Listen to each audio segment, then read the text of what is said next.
लानत लानत भेजती हूं ऐसी एडमिनिस्ट्रेशन को। हमारी तो गति नहीं होती है गोदान के बिना, और शायद आप हिंदू हैं, आपको भी पता है इस चीज का, बावजूद उसके आप हम लोगों को फॉर ग्रांटेड ले रहे हैं।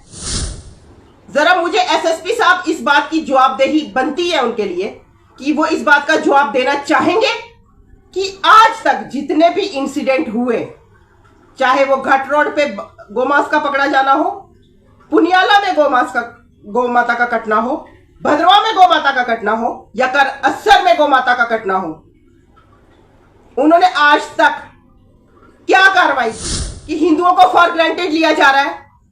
क्या हमारे रिलीजियस सेंटिमेंट्स किसी के लिए कोई मायने नहीं लिए रखते? क्यों आज तक कोई भी कार्रवाई नहीं हुई, और अगर हुई तो वो पब्लिक डोमेन में क्यों नहीं आई? क्यों 2 दिन का टाइम लगेगा आपको, और 2 दिन का वक्त मांगते हैं आप हर बार ताकि लिपापोती कर सके? जय श्री राम, हर हर महादेव।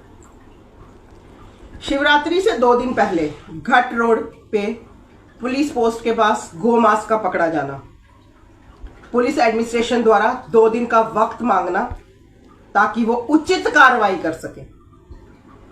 उसके बाद पुनियाला में ऐसा इंसिडेंट होना, दिन दहाड़े गोमाता का कटना, उसके बाद फिर पुलिस एडमिनिस्ट्रेशन द्वारा 2 दिन का वक्त मांगना, और कल अस्सर में फिर ऐसा ही इंसिडेंट होना और दिन दहाड़े होना,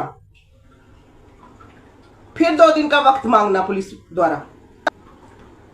जरा मुझे एसएसपी साहब इस बात की जवाबदेही बनती है उनके लिए कि वो इस बात का जवाब देना चाहेंगे कि आज तक जितने भी इंसिडेंट हुए, चाहे वो घाट रोड पे गोमांस का पकड़ा जाना हो, पुनियाला में गौमाता का कटना हो, भद्रवा में गौमाता का कटना हो, या कर अस्सर में गौमाता का कटना हो, उन्होंने आज तक क्या कार्रवाई की? उनकी कौन सी ऐसी इंक्वायरी है जो 2 दिन का वक्त लेते लेते 2-4 महीनों तक नहीं हो पाती है? और अगर इंक्वायरी हुई भी तो क्या उन्होंने पब्लिक डोमेन में वो इंक्वायरी की रिपोर्ट रखी? क्या उन्होंने अपनी रिस्पॉन्सिबिलिटी समझी कि वो ये रिपोर्ट्स या जो एक्शन लिया गया पुलिस के द्वारा उसको वो पब्लिक डोमेन में रखे और पब्लिक को बताया जाए कि उन्होंने आज तक क्या कार्रवाई की है? वो किसके प्रेशर के अंडर काम कर रहे हैं? इसका मतलब वो किसी के प्रेशर के अंडर काम कर रहे हैं और वो नहीं करना चाहते हैं कार्रवाई, क्योंकि जिस तरह से उनके आने के बाद इन इंसिडेंट्स में वृद्धि हुई है, या ये इंसिडेंट बड़े हैं और धड़ल्ले से हो रहा है, कोई डर खौफ नहीं है। क्योंकि अगर कल्प्रिट्स के दिमाग में या दिल में थोड़ा सा भी डर या खौफ होगा ना, तो वो ऐसा काम नहीं करेंगे। क्या उन्हें नहीं लगता कि हिंदुओं को फॉर ग्रांटेड लिया जा रहा है? क्या हमारे रिलीजियस सेंटिमेंट्स किसी के लिए कोई मायने नहीं लिए रखते? क्यों आज तक कोई भी कार्रवाई नहीं हुई, और अगर हुई तो वो पब्लिक डोमेन में क्यों नहीं आई? क्यों 2 दिन का टाइम लगेगा आपको, और 2 दिन का वक्त मांगते हैं आप हर बार ताकि लिपापोती कर सके, ताकि ऐसे इंसिडेंट्स पे व्हाइट वॉश किया जाए? क्योंकि मुझे नहीं लगता कि आप कोई fair inquiry report district administration को भी देते हैं। क्योंकि आज तक मुझे, अगर आपकी कोई भी इंक्वायरी की रिपोर्ट डिस्ट्रिक्ट एडमिनिस्ट्रेशन तक पहुंची होती तो शायद उन कल्प्रिट्स पे पीएसए लग गया होता, मगर नहीं।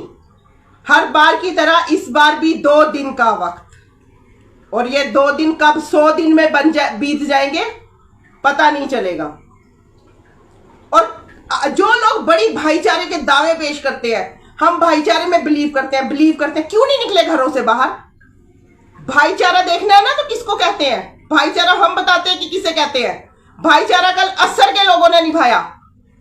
कल कुछ भी गलत हो सकता था, जिस तरह से लोग भड़के हुए थे, बावजूद उसके उन्होंने भाईचारा निभाया।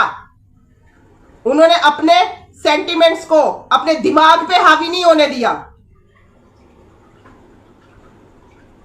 और क्यों नहीं, आप जरा बताएंगे, पुलिस डिपार्टमेंट क्यों हर बार 2 दिन का वक्त मांगता है? ताकि उस बात को वो बात पुरानी हो जाए और बस शांति फैल जाए। इस तरह से शांति आएगी, इस तरह से भाईचारा निभेगा कि हर तीसरे दिन कहीं ना कहीं गाय कटेगी, हिंदू आएगा 2 दिन के लिए चिल्लाएगा, हाईवे बंद करेगा, और उसके बाद हम 2 दिन का वक्त मांगेंगे, उसके बाद मुद्दा खत्म। सर, गौ माता हमारे लिए मुद्दा नहीं है। गौ माता हमारे लिए हमारे रिलीजियस सेंटिमेंट से जुड़ी हुई है। हम जब पैदा होते हैं ना तब हमें गौ माता की जरूरत होती है, और जब तक हम उधर अपनी अस्थियां भी हमारी बहाई जाती है ना, या हमें जलाया जाता है, वहां पे भी हमें गौ माता की जरूरत पड़ती है। हमारी तो गति नहीं होती है गोदान के बिना। और शायद आप हिंदू हैं, आपको भी पता है इस चीज का, बावजूद उसके आप हम लोगों को फॉर ग्रांटेड ले रहे हैं। बावजूद उसके आपकी तरफ से कोई सीरियस एक्शन नहीं लिया जा रहा कल्प्रिट्स के खिलाफ। अगर आप किसी के प्रेशर के अंडर है तब भी बता दीजिए, और अगर नहीं है तो तब भी बताइए कि कार्रवाई क्यों नहीं हो रही है, क्यों उन पे पीएसए नहीं लग रहा है। क्योंकि मेरे को लगता है कि जिस दिन से अगर पहला इंसिडेंट भी आपके सामने जो भी इंसिडेंट आया था उस टाइम अगर पीएसए लगा होता कल्प्रिट्स के खिलाफ तो आज ये नौबत नहीं आती। सरेआम हाईवे से 2-3 किलोमीटर दूर, नेशनल हाईवे से 2-3 किलोमीटर दूर गाय कटती है। एक छोटा सा बच्चा देखता है, स्कूल गोइंग बच्चा, उसके दिमाग में क्या छवि है, उसके दिमाग में क्या छवि है एडमिनिस्ट्रेशन के लिए, जरा आप बताएंगे। और किस बात का सबूत चाहिए? गौ मांस पकड़ा गया, गाय को पका रहे थे वो लोग। लानत लानत भेजती हूं ऐसी एडमिनिस्ट्रेशन को जो हमें सिर्फ यूज करती है, जिसको हमारे सेंटिमेंट्स के साथ कोई मतलब नहीं है। और अगर आप किसी के दबाव में काम कर रहे हैं तब भी बता दीजिए, और अगर आपसे नहीं संभल रही है अपनी पोस्ट तो चुप करके रिजाइन कीजिए और घर बैठिए। जय श्री राम, हर हर महादेव।